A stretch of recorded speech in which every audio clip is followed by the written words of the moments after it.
Yeah. which I'm going to try to convince you that you need to take. So, next Okay. semester, there's one in the daytime at noon until 12:40, 12:50 on Tuesdays and Thursdays, or there's one at night on Tuesday night from 6 to 7:40. So I'm going to teach you basic self-defense for women as it applies to resisting a sexual assault. We'll do blocks, punches, kicks, breaking holds, and they'll do multiple attacker drills, which we did today. And you'll do weapons deflection, and you'll do all kinds of fun stuff in this class. So anyway, let's talk about Green Dot. For most of my career, I've been involved with helping victims as a police officer since 1979 and all the way up until today. And we began this program on campus not just because it meets the Title IX requirement, but it does meet the Title IX requirement, but also because it's the right thing to do. I've always known that reacting to crime when it's reported is not preventing crime at all. And so even putting people in jail doesn't prevent the next person from committing a crime. It might prevent that guy from doing it again, or it may not. So we realize that you have to do something to step up, have people step up and stop this who are there, who are present there. So that's what we're all about here with this program. And I'm excited about it. I want to get it inundated into our culture here. So anyway, that's me. I'm the university police chief, and I'm going to let Deb take over and do the first part. Okay. Okay, well, thank you very much. All right, so I'm Debbie Ford. I'm Director of Projects Day. When we talk about power-based interpersonal safety and violence, we think back to when we were students, your age, and it was quite a while ago, but one memory that stands out for me is I was going to be a junior in high school, and I had my first real job outside of the home working at Taco Bell. And this baseball team came in really late, and they're like, "Oh, do you want to go to a party?" And I'm like, "Sure," not having ever gone to a party. So I end up in this house with these people and catch myself in a situation that I wish I had not put myself into. Fortunately, was able to get away from that situation. But we need to talk about the personal violence that happens, and the three areas that we focus on in Green Dot training are sexual assault, dating violence, and stalking. We know that on college campuses across the country, these three things happen. And in order for us to keep those things from happening, then we need to do something about it. But if you feel like a red dot behavior is when someone uses their words or their actions to harm you or make you feel not safe. A green dot behavior is when we use our words or our actions to make someone feel safe. And so we want to talk about how can we do away with red dot behavior, like he said, reacting to the crime versus preventing the crime. How can we prevent those things from happening here on campus, because we know those things do happen on campus, and what can we do about it? So if you think about a culture change, that's what it's going to take to change on campus. We're going to have to change the culture. How do we change culture? Think about what you guys have seen in your lives growing up. What have been some changes that you've noticed in society? Anything at all? The use of social media? Social media is a huge one. There wasn't social media when I was growing up. There wasn't social media really 10 years ago, real active. When you guys were little, were you in baby car seats? Maybe did they have baby car seats, you think, when you were little? When I was little, we didn't use seat belts. We rode in the back of pickups. You know, we didn't worry about flying out. How about when you were a kid, could you ride your bike all over town safely? Yeah, see, I could. When you went trick-or-treating, could you go to just any house you wanted to go to? No, see, when I was little, you could go to any house you wanted to go to. You didn't have to worry about safety. But now we know you guys have to worry about that. And you have hit it on the head. The use of social media is a huge change that's happened in society. Can you give me some more specific examples? What's a social media that maybe has had a great impact? Facebook. Facebook is a huge, huge change. So Facebook got started when Mark Zuckerberg was in his dorm room and he wanted to talk to people there on his campus. So he sent an email to a few friends. Did that change the culture of our country? No. A few of his friends then sent it to a few more of their friends on campus. Did that change our society's culture? No. But then they said, hey, I have friends across country in college. I'd like to reach out to my friends. Did that cause a huge change in all of society, just reaching out to a few friends? Not yet. But then you guys were away from home for the first time, and we, your parents, wanted to make sure you were safe, or we were just nosy. So we got a Facebook account so we could check up on see what you guys were doing. Then we discovered people I went to high school with 40 years ago. I found them on Facebook. And then I found people across the world that I knew through high school on Facebook. Did that change society? You can Yeah. do so much with Facebook. You can buy stuff, you can sell stuff, you can put your business on there. Absolutely. And it's all free. Yeah. Yeah, unless you want to really promote it. So, you guys hit the nail on the head. Oops, how did we get that far ahead? All right. Facebook changed culture. It changed society. So if one kid sitting in his dorm room can change society, then one student at Missouri Southern can change the culture at Missouri Southern and maybe change society. So that's what we're going to talk about today. So the question isn't, can we change culture? Can we change society? It's how do we change culture and how do we change society? So what Ken and I are going to do today is talk to you guys about some ways that you can have an impact here on this campus to change our culture, which could change the world society and reduce interpersonal violence, specifically in sexual assault, dating, and stalking. Okay, Ken? All right. So I'm going to jump into, let's picture a map of the United States. And we're going to talk about, kind of get into your minds what red dot, green dot means. So let's say a picture of the map, and this is, I don't know, Zika virus or Ebola or zombie apocalypse or, whatever you want to picture on this map, right? So every time an outbreak occurs, you put another red dot on there. And right, and if you had the world, you'd have the planes going to other countries, and then you'd have a bunch of red dots there, and it would just eventually just encompass the globe, right? Especially if you're talking about zombies. So if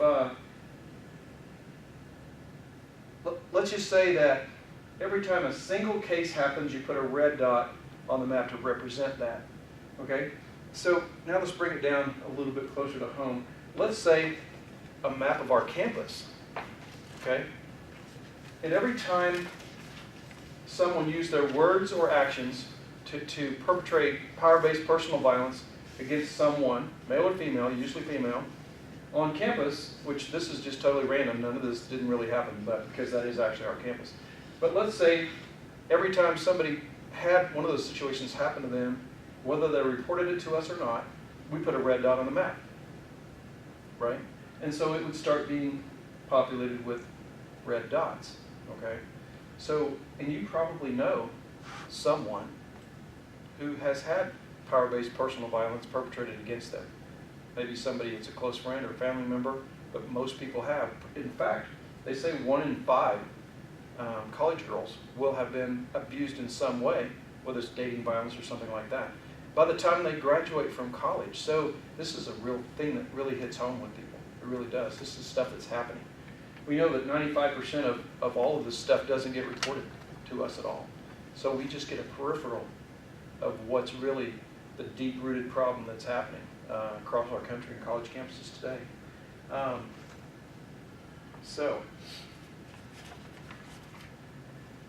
So a red dot would represent somebody hit someone. Someone was forcing sexual contact or physical contact with somebody. Having sex with a partner, even if you've dated for a long time, having sex with a partner without their consent. Using words to threaten or humiliate or coerce someone. Show up unwanted at somebody's class, work, home, maybe a stalking relationship, a former boyfriend who doesn't take no for an answer and will not give up and continues to do that. We consider all those red dot behaviors. So what are some other red dot behaviors that you girls have seen that you consider abusive that I haven't mentioned? Anything? Maybe like on social media at campus. Very good. because we know that bullying can happen not just in person, but actually on social media as well, and that's probably where it's happening more right now. So yes, very good. Very good. We've actually had a crime. We've actually criminalized bullying on Facebook because it was that prevalent, and we've had people, actually suicidal over their friends being mean to them on Facebook. So, so let's try to change this up a little bit. Look, this is what we're all about. So what if we started putting green dots on the map, and what would that look like? That is a preventive thing that happens to stop someone from doing something bad. For example, let's say you see a guy dragging a drunk girl back to his room at East Hall. What do you think's going to happen? Take advantage. She's going to get sexually assaulted, probably. I mean, she's too drunk to consent, so that's probably going to happen, right? I mean, it may not happen, but most of the time it's going to, and we know that. So we step up and walk up to him and say, hey, that's not cool. You can't do that, right? And it stops. That's a green dot behavior because we replaced a red dot with a green dot behavior, which stopped that from happening. That girl goes the rest of her life without the regret and the humiliation that would have caused to her in her life, and you did that, right, by doing that. And if you don't want to just walk up and get in his face, you could walk up to the girl and say, hey, I haven't seen you since high school, right? And grab her and start walking down the hallway with her, right? And it wasn't confrontational against the guy, it was just grabbing the girl and pulling her out of the situation. Or it was, you ran to the window and said, hey dude, your car's getting towed, right? And he runs over there, and by the time he runs and checks out his car, you've taken her to a safe place. And so all of those kinds of things can work. So a single choice that you make using your words or behavior creates a green dot. It's not a large thing. Sometimes it's a very small thing like the distraction I talked about. So just grabbing somebody at a bar and saying, hey, I see that you've had a little bit too much to drink. Can I help you get home safely? I tell girls in my rad class all the time, if you go to a party, which I don't really recommend a lot of parties anyway, but if you go to a party, make a pact with the people you're with. These other 3 girls, none of us leave separately. Everybody leaves this party together. And we'll either leave together or die trying. I mean, we will not let somebody leave with a couple of guys dragging her out saying, don't worry, we'll get her home. That's not going to happen. And so those kinds of things can make people safe if you plan in advance for them. So a green dot might be walking up to somebody and giving them a ride home, telling someone to back off, diffusing a situation by spilling a drink on somebody. You know how that can diffuse a situation? You can spill the drink on the victim or the perpetrator, it doesn't really matter, but spilling a drink on it starts to diffuse that potential red dot situation. So just like Facebook, when a few people did a couple of clicks and opened up an account and changed their password and started a revolution, we can actually start that kind of revolution on college campuses, which have already started all across our country.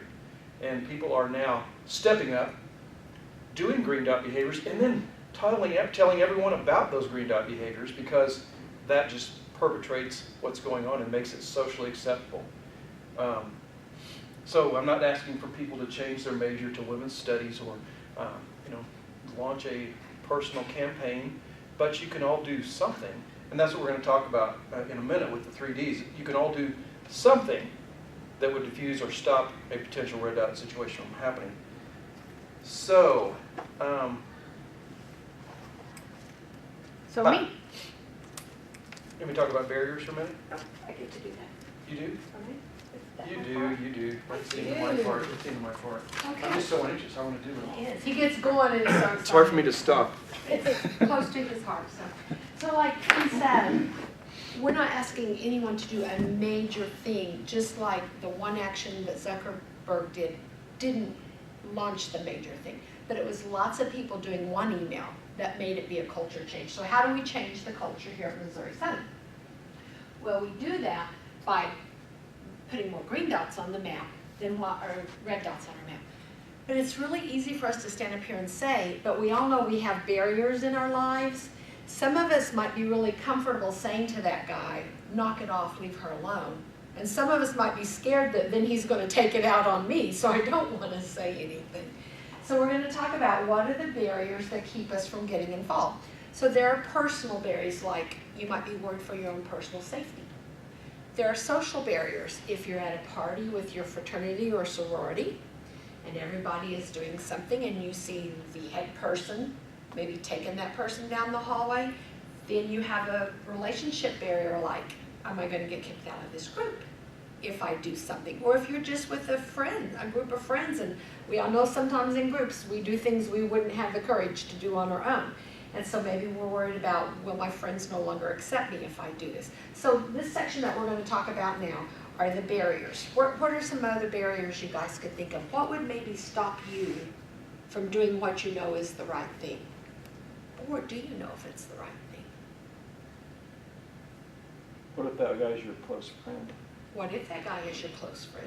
What if you feel like, say you are walking back to your dorm and you see some guy taking a girl that's stumbling all over. What if you say something and he like targets you then and like wants to like, hey, just leave me alone, it's my business, not yours. Or what if he doesn't let her go or something? That's you know? right.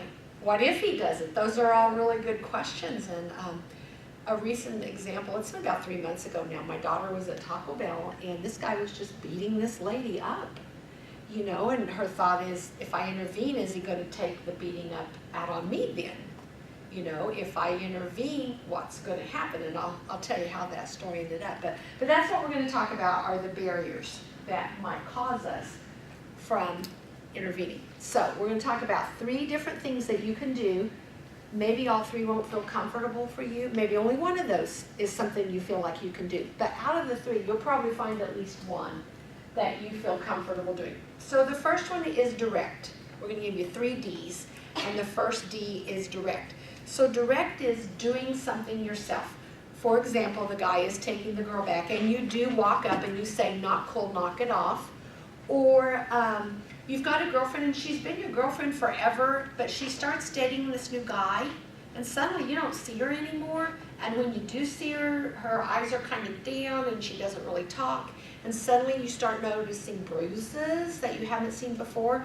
So a direct statement could be, hey, what's going on? I haven't seen you in a long, long time. How are you doing? I noticed you've got a bruise on your forehead. Tell me how you got that. So that's direct. You can directly interact with either the person that's being harmed or directly interact with the person that appears to be doing the harm. That's direct. The second one is to delegate. Delegate means you see something going on for your own personal safety or your own personal reasons. You're not going to directly intervene. You might delegate. So my daughter's seeing the guy beating up the girl at Taco Bell. If she didn't want to directly intervene, she could go to the manager and say, do you see what's happening out here? She could call 911 and say, there's this man beating up this lady at Taco Bell. So she's delegating it to someone else. And that way she's not worried directly about her own personal safety, but she's also providing help. So the first D is be direct. The second D is delegate. Get somebody else to help. Okay? And then the third one is to distract. So you see something that's going on, or maybe you're not quite sure if what you're seeing is what you're really seeing, then you can diffuse the situation, like Ken said earlier, accidentally spill the drink if you're at the party. Oh my gosh, I'm so sorry. Like I tripped, I accidentally spilled the drink on you. Or going up and saying, hey, can I borrow your cell phone? I left mine. So you're distracting the situation by putting the focus on something else, starting an unwanted conversation. Okay? So here's what we're going to do. You will see around the room, up here you're going to intervene directly, but you're going to intervene with the person being the harmed. So using our Taco Bell situation, you're going to intervene directly with the woman that was being beat up. If you're back at this chart, direct with the person who's displaying the red dot behavior. So using our Taco Bell situation, you would directly intervene with the man. Not cool, knock it off. So those are both direct. On this side, it's delegating. So using our Taco Bell situation, telling the manager, calling the police. Maybe if you're there with your boyfriend and he's 6'3", you say to your boyfriend, hey, you need to say something to that guy. So you're delegating, but you don't feel a personal safety issue because your boyfriend happens to be a big guy too. So delegate is back there, and up here on this side is distract. So in the Taco Bell situation, my daughter could have spilled her drink on the guy. She could have gone over to the girl and said, oh my gosh, I haven't seen you since high school. Or, hey, I think we were in UE 100 together. You know, you're doing something to just distract the situation. So what we're going to ask you to do is, Ken, will you go with her up to being direct? Yes. And will you two go back to direct person showing the red dot behavior? So take your markers and go up to one of your chart papers, and we'll work on 2 at a time. Yes. And I'm going to read some scenarios, and you guys are going to write a response in box number 1. So this is the first scenario. You and Ken will go there. Okay.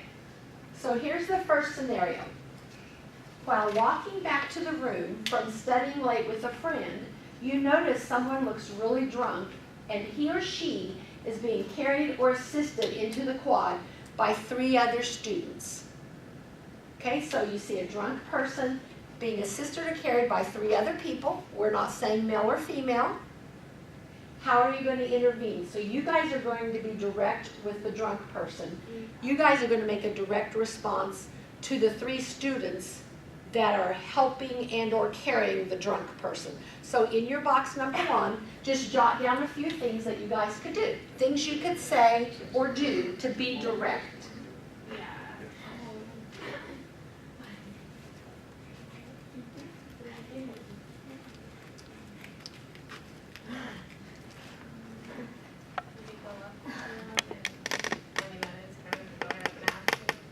No, but that's another way my approach would be walking and saying, dude, this is not happening.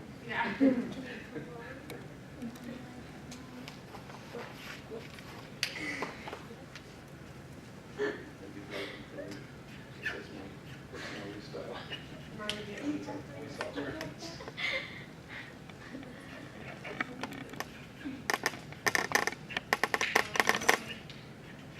I would probably just do all of those as well.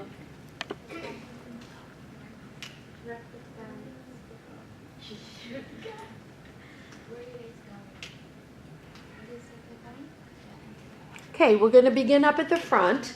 You guys were intervening directly with the person that may be being harmed. So what's one thing you guys said that you could do? Okay, we walked up and just like ask them like how they're doing, why people are actually carrying them or whatnot, and then maybe kind of be, that's just like our whole protection, be confrontive, like just immediately go up there and like start asking questions. You're going to directly ask questions because you really need to assess the situation. Yeah. Maybe they're really helping someone, and maybe they do intend to harm this person. Okay, back here, ladies, you are going to be direct, but you're being direct with the 3 students that are carrying the girl and her boy. So what are some things you guys are going to say or do? We're going to ask them what's happening, like what's going on. Perfect. What else? What are you guys doing? Or maybe ask of their roommates. Oh, perfect. So you're assessing the Yeah. situation too, but you're asking the 3 guys, 3 girls, whatever they are, what are you doing? How do you know this person? What's going on? Do you live in the dorms together? Perfect. Okay, so ladies, I'm going to ask you to slide down to this paper, and if you guys would come over to the distract. Now what we're going to do, same situation, 3 people helping and or assisting a drunk person. You guys now are going to delegate. So you're not brave enough to be direct and ask them, how can you delegate? Who could you call? And you guys are going to distract. How can you distract this situation?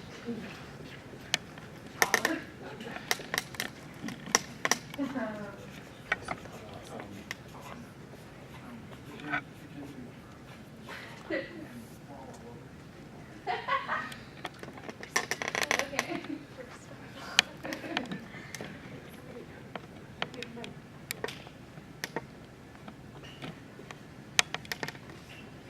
Cause a lot of tension.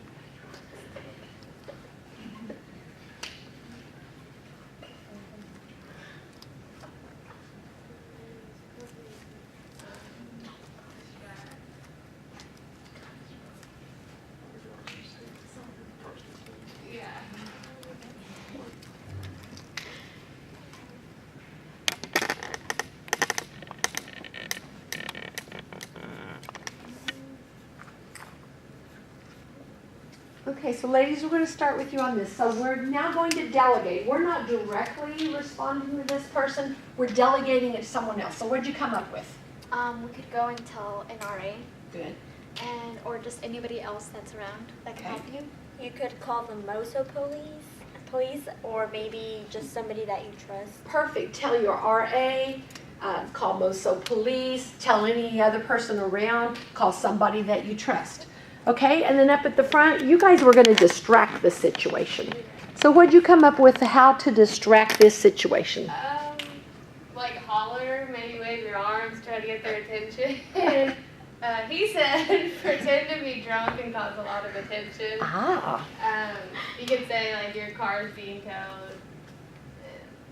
Good. Okay, great. All right, good examples. All right. Ladies, if you would go up to the front screen, and if you two would go back to direct with the person doing the red dot behavior, we're going to do another situation.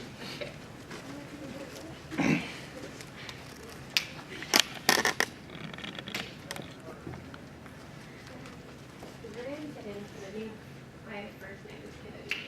Okay, second situation, similar to my Taco Bell story. You notice a couple in a parking lot arguing loudly. She grabs her by the arm aggressively, and you're concerned because it is rapidly escalating. So it's an imminent fight getting ready to happen. You guys are going to intervene with the person being harmed directly. You're going to directly respond to the red dot behavior, the person that is grabbing the other person. So what are some things you're going to say, or how are you going to directly intervene?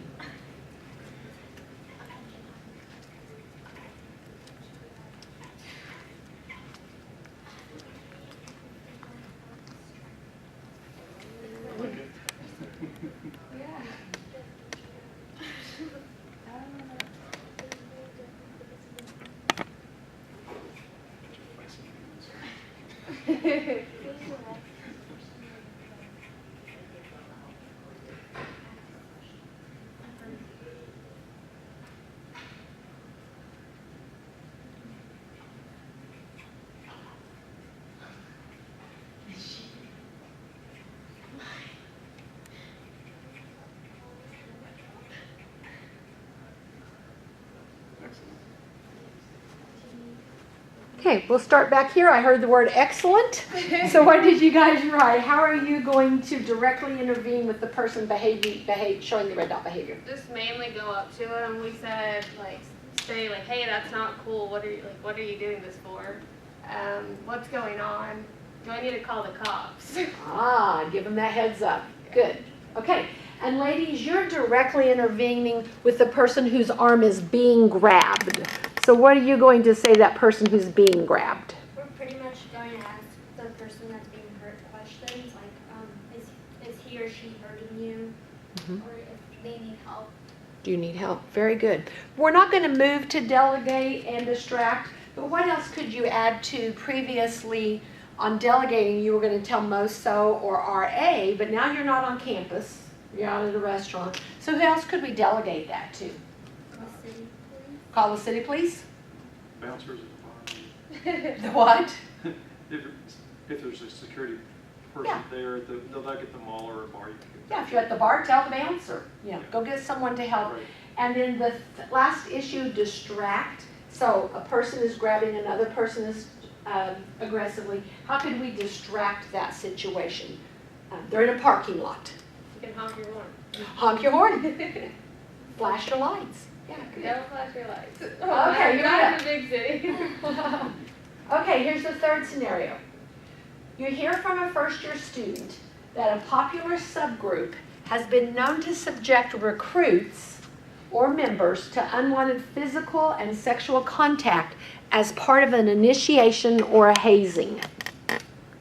So there's a group on campus and you're hearing reports that there's some hazing going on or some initiation rituals that are red dot behavior. So how are you going to handle that? So just stay where you're at and write in box number 3. New recruits are being hazed.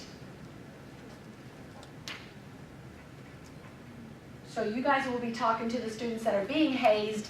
You guys are talking to the students that are doing the hazing.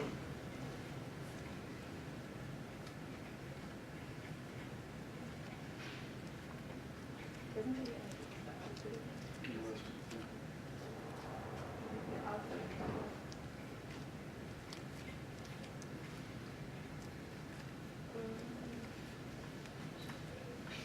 Ooh, that's a good question.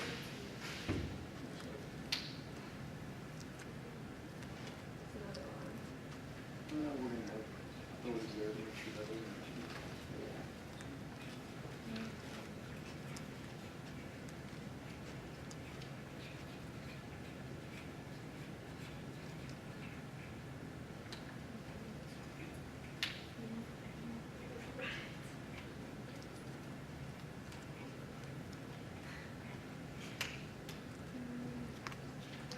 Okay, let's start back here with the subgroup that's doing the hazing. What are you guys going to say to those that are reportedly doing the hazing? That it's against the rules and they could be arrested or expelled from school just for doing that. Very good. And then that we could get authorities there to like stop that immediately. So Okay. we better straighten up. And ladies, what are you going to say to the student that's being hazed or initiated? We're going to ask them if it's worth it, like if joining that group is worth what is happening to them. Okay. And what else do you have written? Asking them what's happening to them, like what are they doing? Yeah, what are they doing? So you're really gathering data as far as specifically what is it you're doing, and you're saying, look, we can really report this. Let's don't move, but let's think about the delegating screen back here.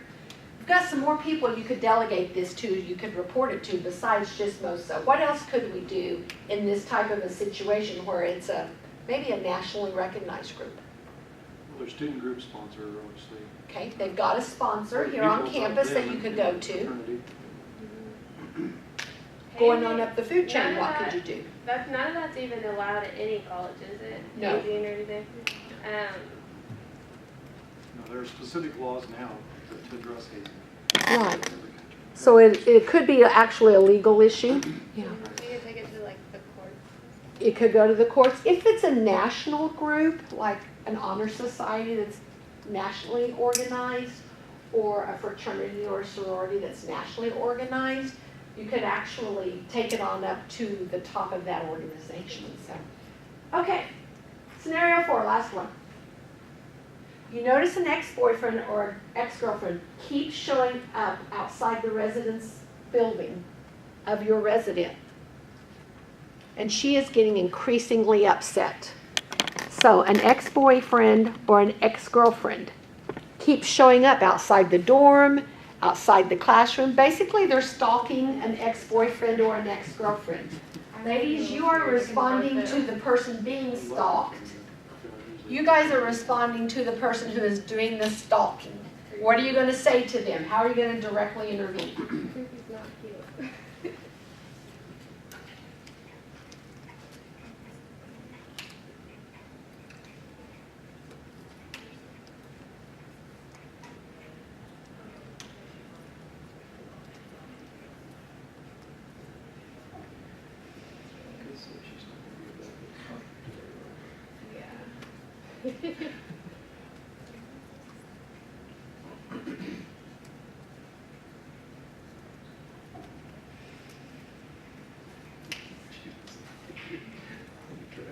Ooh, I like that. That's a good one.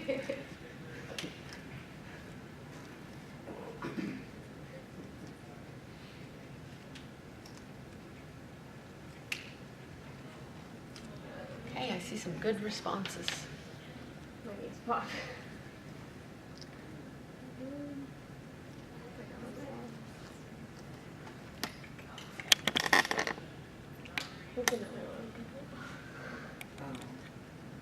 Permanent holders, residents of the RA system.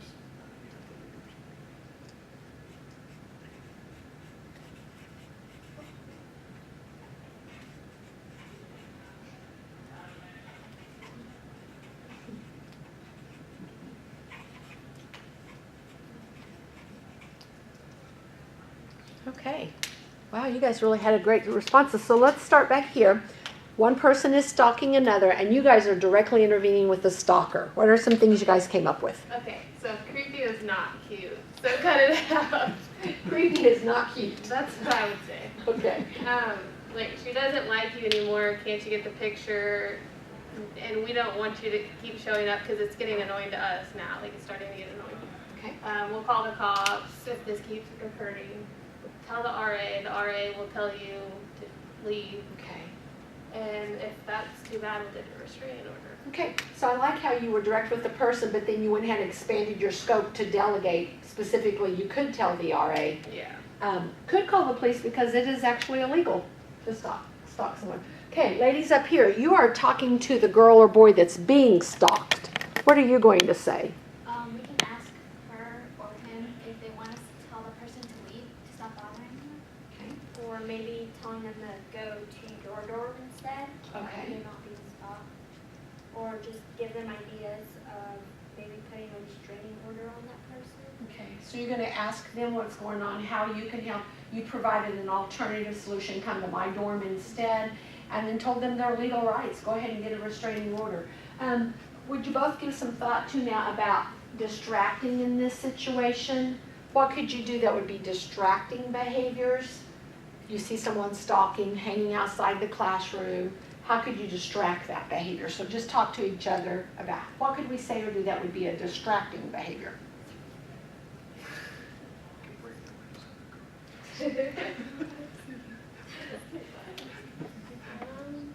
Oh, something like,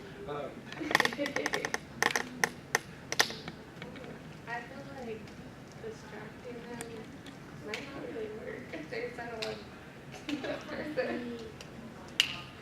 Okay, I heard a valid point back there. Would you repeat what you just said? So I feel like distraction might not work if they're dead set on being with that person. Yeah, you're right. It might not work. And in that case, then you take it on up and maybe delegate or call the authorities or, but it might work too. Yeah.